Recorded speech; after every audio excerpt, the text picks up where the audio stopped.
Mr. President, I have the distinct pleasure to announce to this Assembly the milestone the Nile River Basin has achieved this year.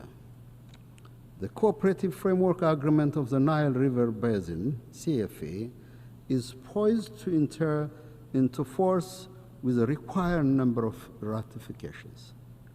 The entry into force of this first ever Nile Basin-wide treaty, the Cooperative Framework Agreement, will pave the way for sustained cooperation and shared growth across the entire river basin. Ethiopia, along with its co-riparian sisterly countries, will work towards the realization of the principles of the CFA and the full potential of the Nile River. Furthermore, the Grand Ethiopian Renaissance Dam is generating electricity, responding to the energy demands of Ethiopia and the Eastern African region. It is our sincere hope that the remaining riparian countries will join the CFA and play a constructive role in ensuring equitable and reasonable utilization of the Nile River.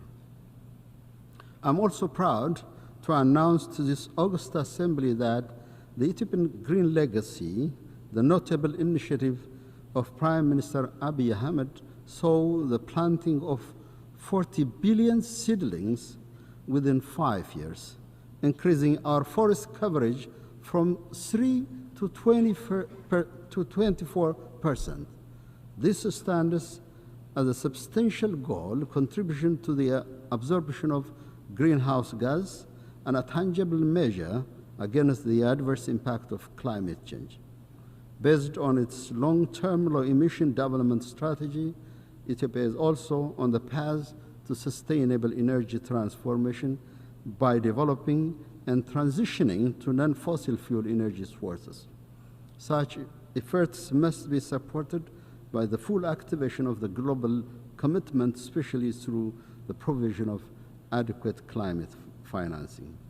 Mr. President, maritime insecurity in the Red Sea and the Indian Ocean is a source of great concern for Ethiopia. With over 120 million population and significant maritime trade, Ethiopia entirely depends on the safe, secure maritime activity in the Red Sea and Indian Ocean. This region is threatened by conflicts, piracy, and other illicit activities. Over the years, Ethiopia has played an instrumental role in combating the cause of insecurity. We also continue our efforts to work with other neighbors to contribute on durable basis to ensure peaceful navigation on the high seas.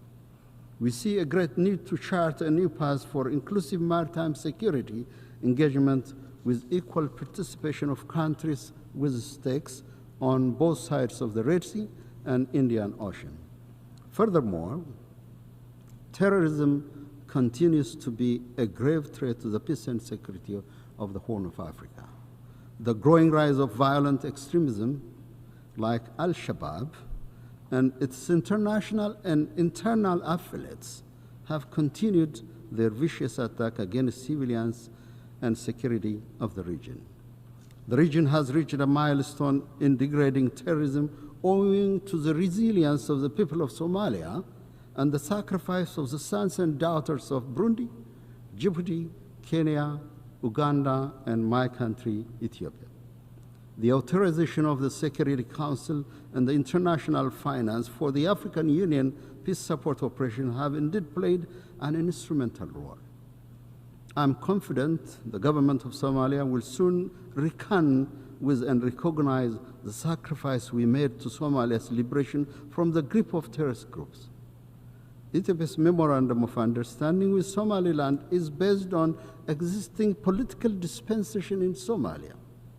Our objective is shared growth and prosperity in the region. Similar agreements have been concluded by other states, and there is no reason for the government of Somalia to incite hostility that obviously intends to cover internal political tensions. I therefore reject the unfounded allegation leveled against my country. Ethiopia's name can never be associated with any one of the allegations.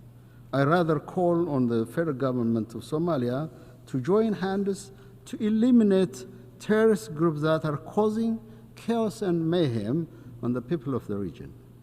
The recent maneuvers of actors from outside the Horn of Africa region undermine these efforts. Nevertheless, Ethiopia will not be deterred from its resolute commitment to combating terrorism.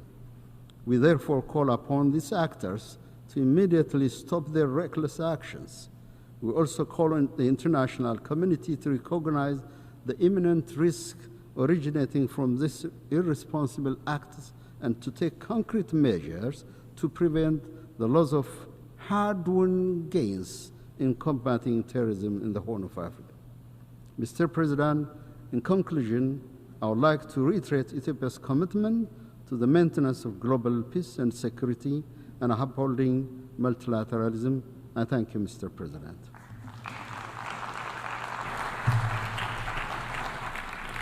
I thank the Minister for Foreign Affairs of Ethiopia.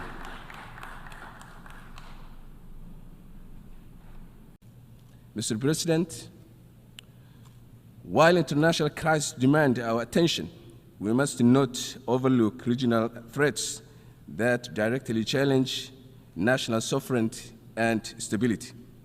Somalia currently faces a serious threat from Ethiopia's recent actions, which flagrantly violate our territorial integrity. Ethiopia's attempts to annex parts of Somalia under the guise of securing sea access are both unlawful and unnecessary.